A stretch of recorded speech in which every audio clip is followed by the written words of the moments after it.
Catus Maximus here. I took this as a promo product because I've never owned a welder before, and for the few random times that I may want to try welding something, I want to get like a Harbor Freight one, but I just haven't been able to get the money together.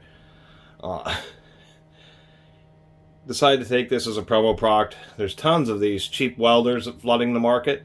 And the thing to know is they're not heavy duty. This is obviously not a Hobart or a Miller, but it's also not several $1,000s either. You just have to be wary of doing lots of heavy duty welding, particularly in hot environments. That seems to be really what takes these machines out. For normal welding, sticking some pieces of metal together, these seem to be okay. And the reason I took this Pro Stormer, it's the PSW M01D, is because it supports flux core wiring.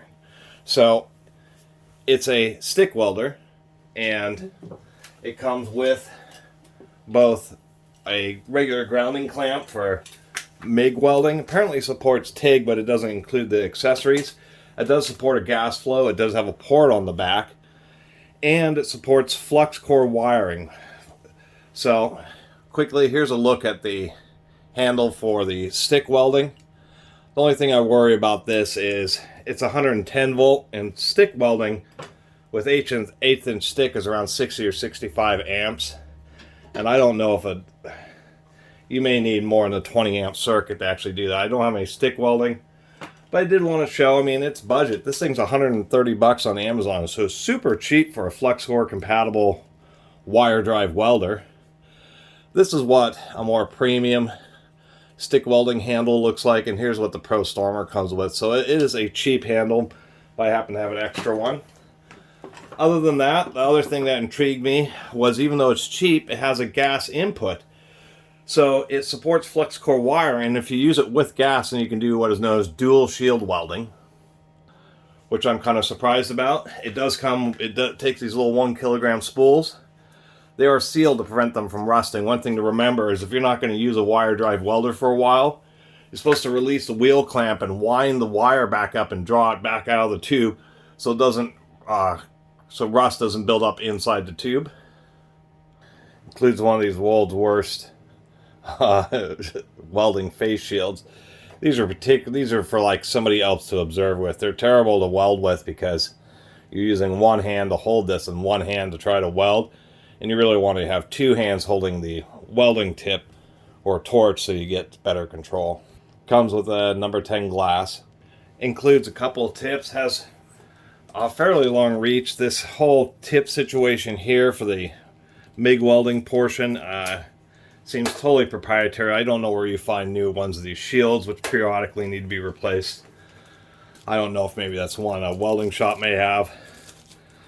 Comes with two tip sizes, and they're printed on the side, but what we have here is we have a 30 thousandths and a 35 thousandths. The 35 is for the flux core wire. It's a little bit larger in diameter because, like rosin core solder, there's a flux inside the wire is a hollow tube with flux inside it, and the smaller diameters for when you're just using gas only. This screws into the tip like so, and you pop this out. This is the holes where the gas comes through if you're using gas. And pretty simple. We have a door on the side. Adjustable spring pressure. Inside we do have two terminals, so you connect it to negative and you connect the ground lead to the positive in the front when you're using no gas. And when you're using gas, you swap that around. Pretty simple to pop this little cover off.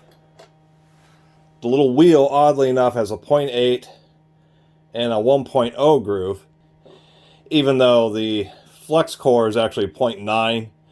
So I don't know what groove you really use. You gotta just see which one it seems to fit the most nicely in. Well, it says 1 millimeter, even though the tip says 0.9.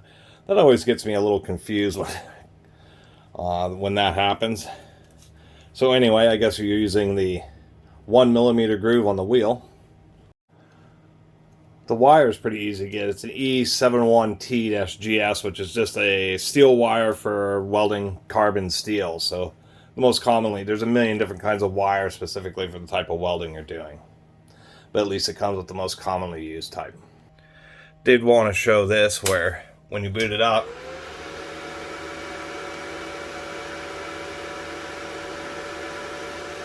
has this odd boot up sequence, and so this is like an voltage offset knob, and it's kind of like a weird, that's what this fifth thing is. It's some kind of processor that's supposed to automatically control the voltage and detect what kind of welding. So when you're in stick, this would be your amperage. So if you're using 1/8 inch rod, you'd be at around 60 amps. And if we go over to the flux core, this knob changes from amperage to wire feed rate. So if we set it real slow here,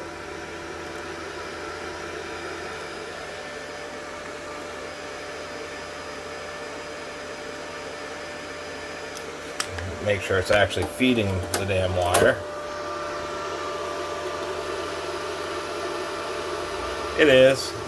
This little knob here is spring loaded, so you can adjust the tension. Same with this.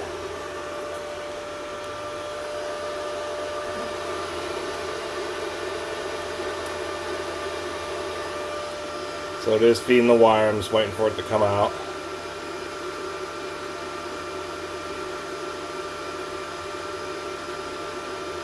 That wheel is hardened steel with little teeth because it takes quite a bit of force to drive the wire through.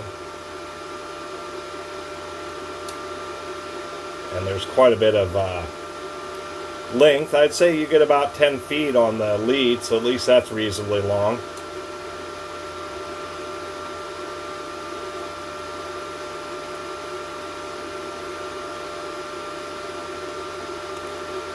And the hose is big because it has an air hose and the power cable and the sleeve for the wire and the wires for the little trigger.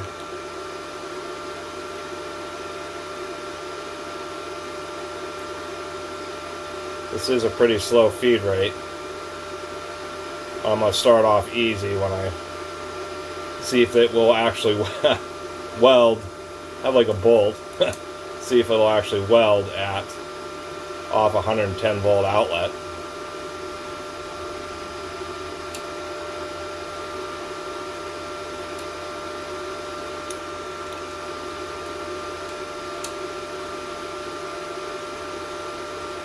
Oh, this is taking forever.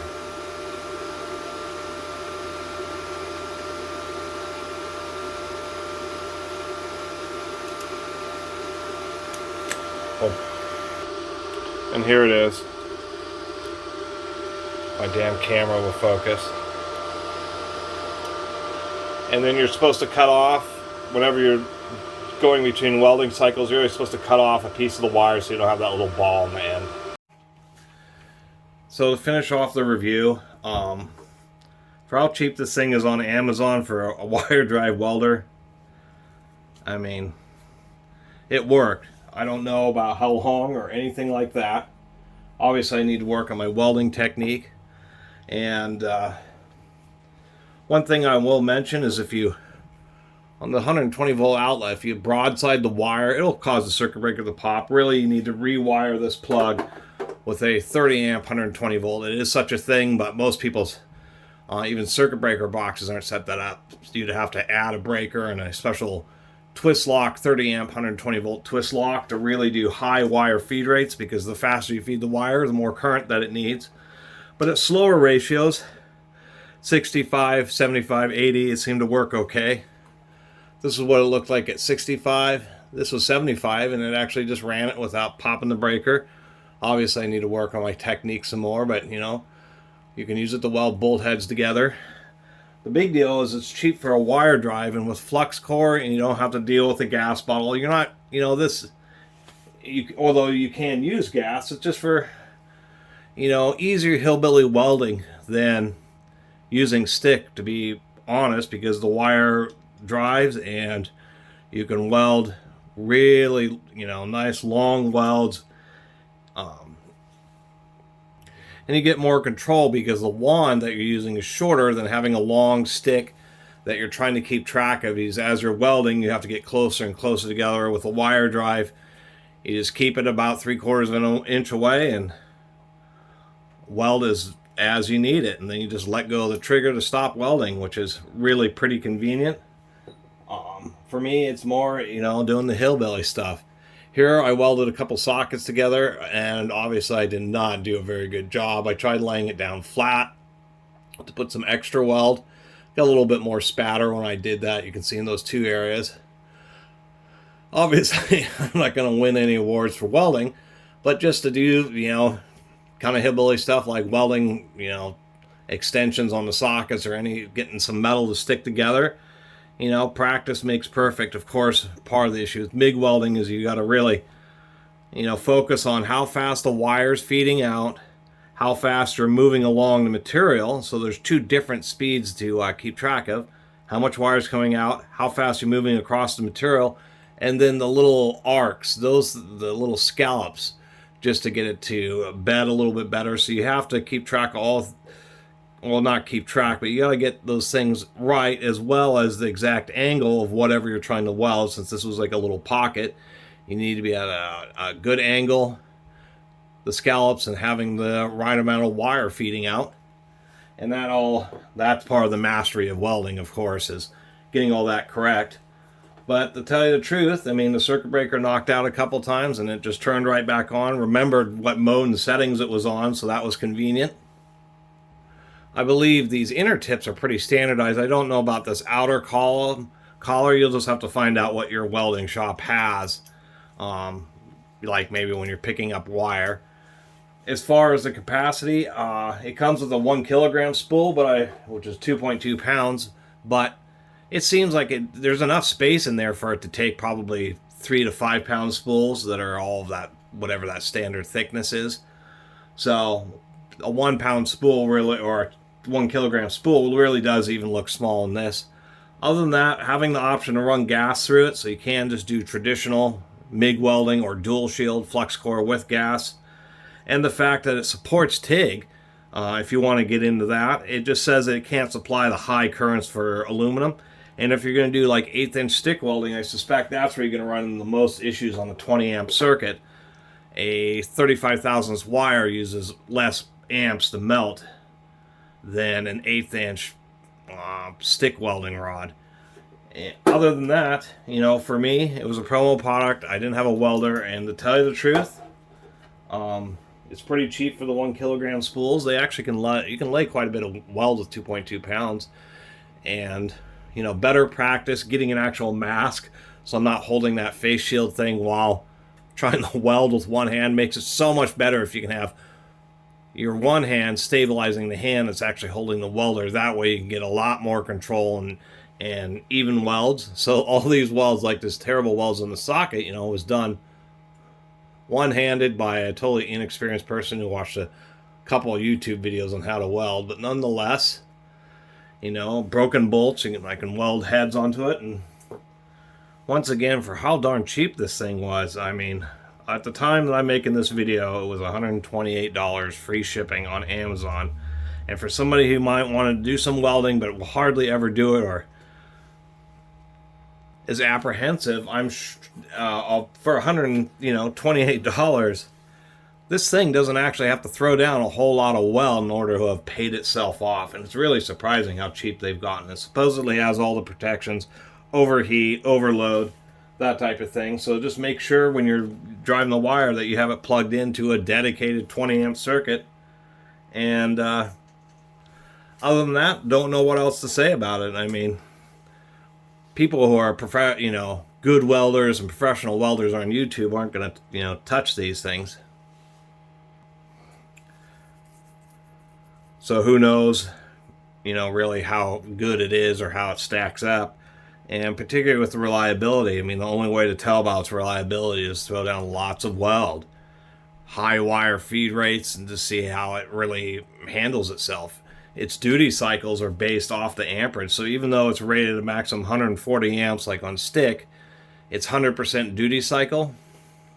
So for MIG welding, it says it's 108 amps as its 100% duty cycle at ambient, so at 72 degrees, 97 amps for arc welding, which is more than enough supposedly for continuous 1/8 inch stick arc welding, and for the 35 thousandths wire, pretty much I don't know how many amps it's really drawing, but I suspect it's probably near continuous duty cycle there.